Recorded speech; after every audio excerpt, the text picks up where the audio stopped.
So if you just put a lift on your 4Runner and you're not sure if the CV angles are bad, here's the short answer. If you take it for a drive and there's grease coming out of both CVs, then the angle is bad. But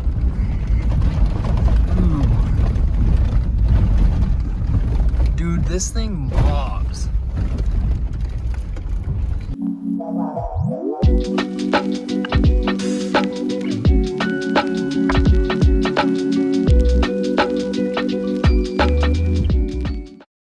Welcome back to the vlog. Now today I just have a quick 4Runner build update for you. So if you followed along with my last couple videos of this, I'll put a link up at the top if you want to check them out. You would know that I was going to put different shocks on this thing, but before I went to the Black Bear Pass Colorado trip, I didn't get the shocks in time. But right there, I have them now. So these are the Bilstein 6112s, I believe. But I misread when I bought them, and I thought it said 2 to 3 inches of lift, but it's actually 2.3 inches of lift in the max height. So they're not going to give me quite as much as I thought. So I put them on, and first off, I had a problem with, it didn't seem like the spring was tight enough on the actual shaft of the shock, so it made like a rattle noise.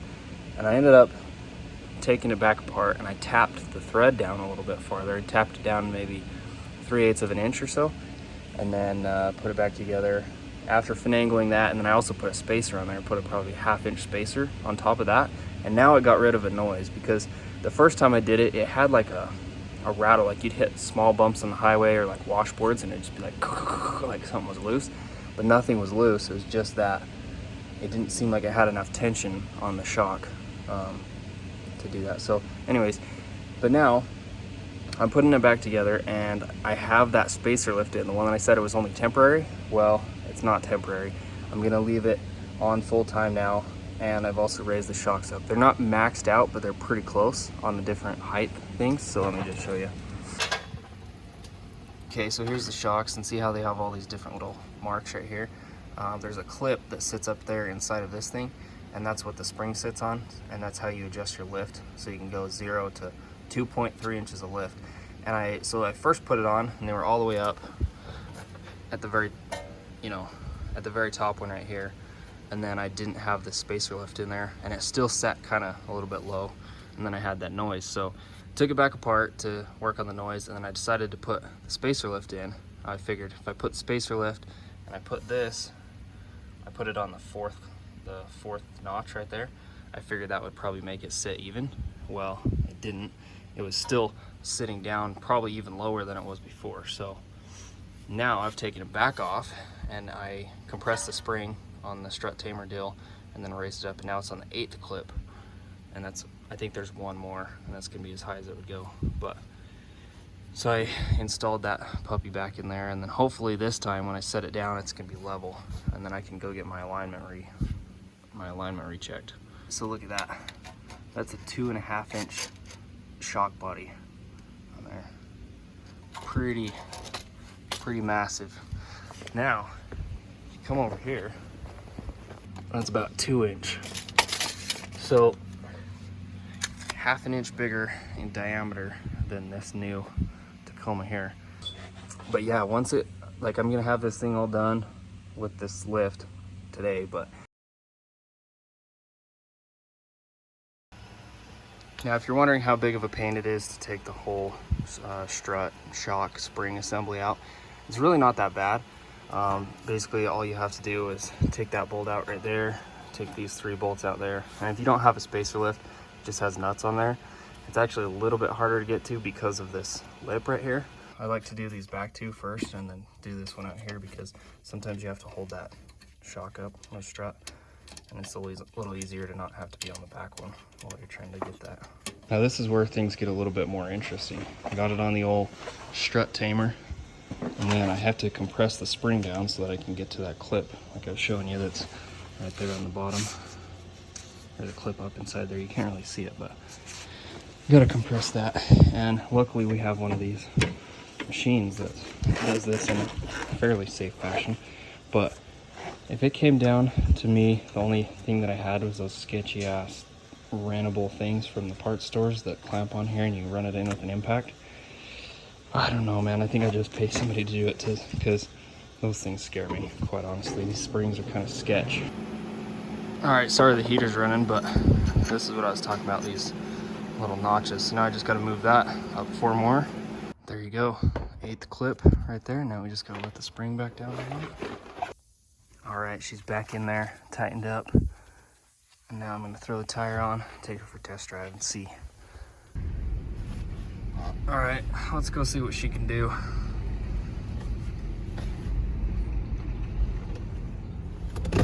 Hang on, I gotta shut the door.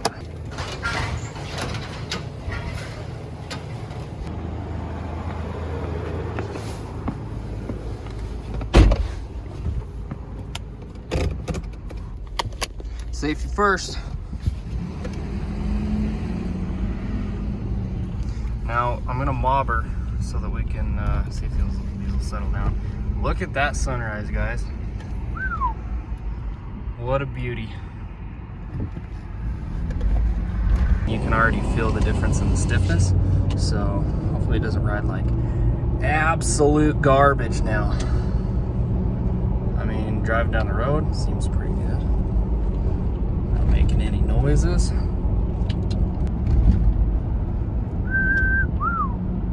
Look at that.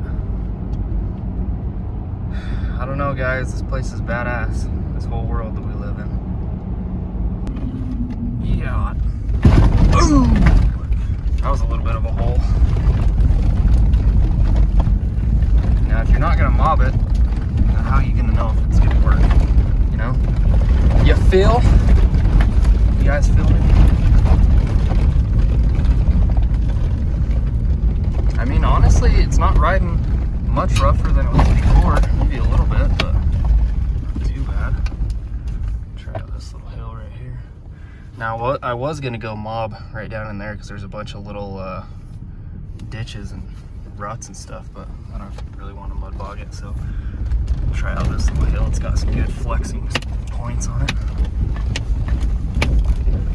Yoo-hoo-hoo-hoo!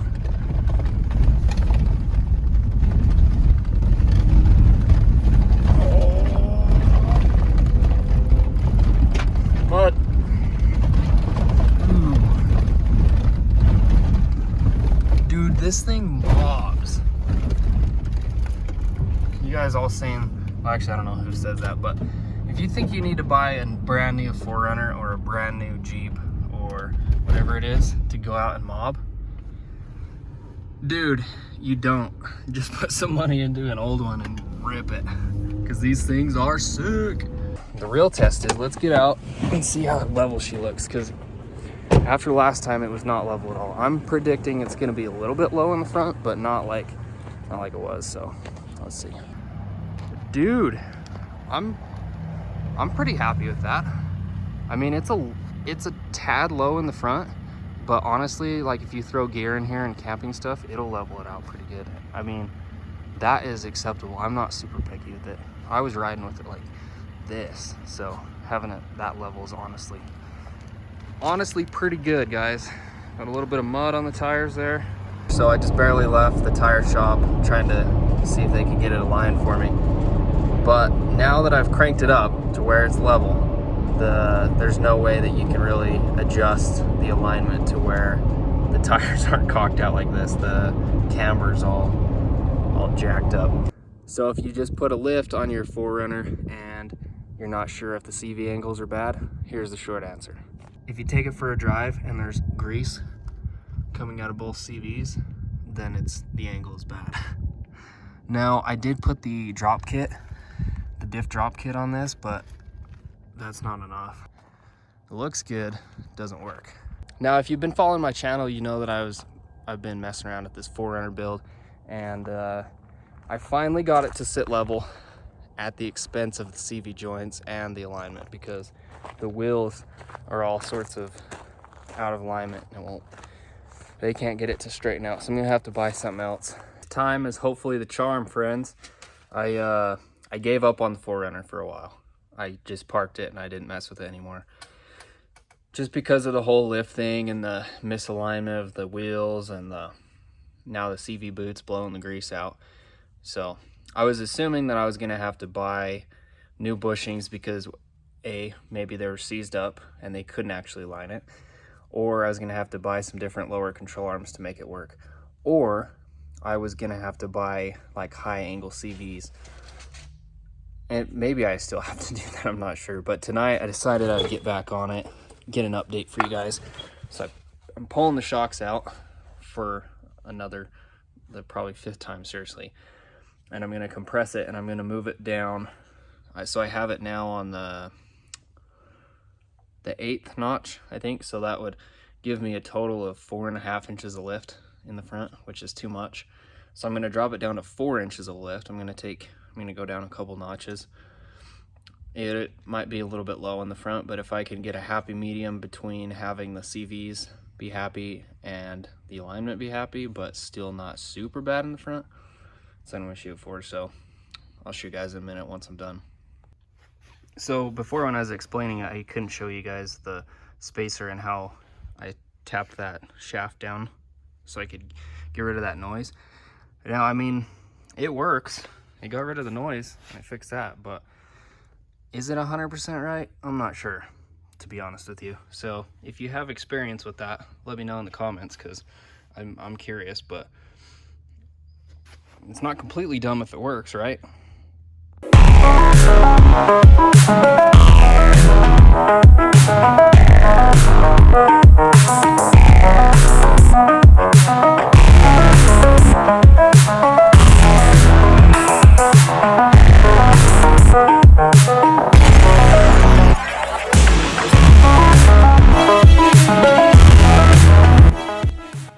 That 1/2 inch I think did make a difference on making it ride smoother. And I think if it's sitting on level ground, I think it's pretty acceptable, the height front to back. So I ended up 4 inches of lift on the front and 3 inches on the back, and that kind of compensates for that bumper and the winch and all that, I think. So I think I'm gonna leave it. I'm gonna run it for a little while and see if I run into more problems, I'll make another update, but I think it's pretty solid. Oh.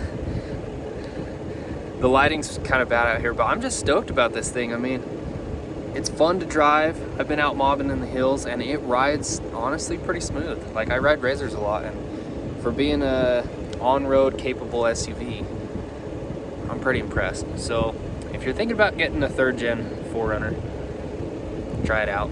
I haven't regretted it so far. Even though it's been giving me a little bit of issues with the lift, not a big deal. Anyways, that's all for this video. So thanks for watching. If it helped you out at all, or I don't know, if you enjoyed the video, hit the subscribe button and I'd really appreciate it. And that's all. Have a blessed rest of your day. Peace out.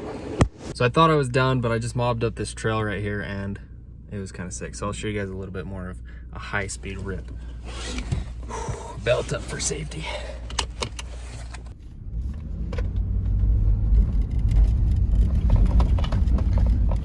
Now, I'll go a little bit faster once we get down here, but there's a kind of a little bit bigger ditch coming up right here. Cross that bad boy.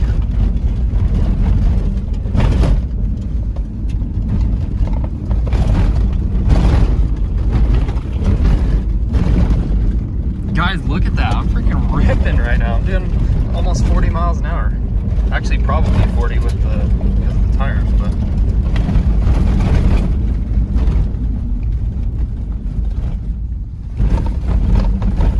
that's not bad. If you guys can hear that little rattle sound, it's because the tire shop didn't put the bolts back in my skid plate. But to be honest with you, I can't 100% blame them, because right before we left for Black Bear, I was putting it on and I had to put a spacer in there, and then there was supposed to be a washer but it didn't come with one, so I didn't really think about it. I ran the bolt in there and then it went in far enough, pulled it out of the socket, and then you couldn't get anything on it, and I was in a hurry, so I was like, well, it's tight, so I'm just gonna leave it for now. I forgot about it. They had to deal with it, so they got the bolt out, but they didn't put another one back in. So I mean, I'm honestly kind of glad they got it out. and now I'll fix it. I'll put the right washer in. But anyways, that's all for now. So see you later again.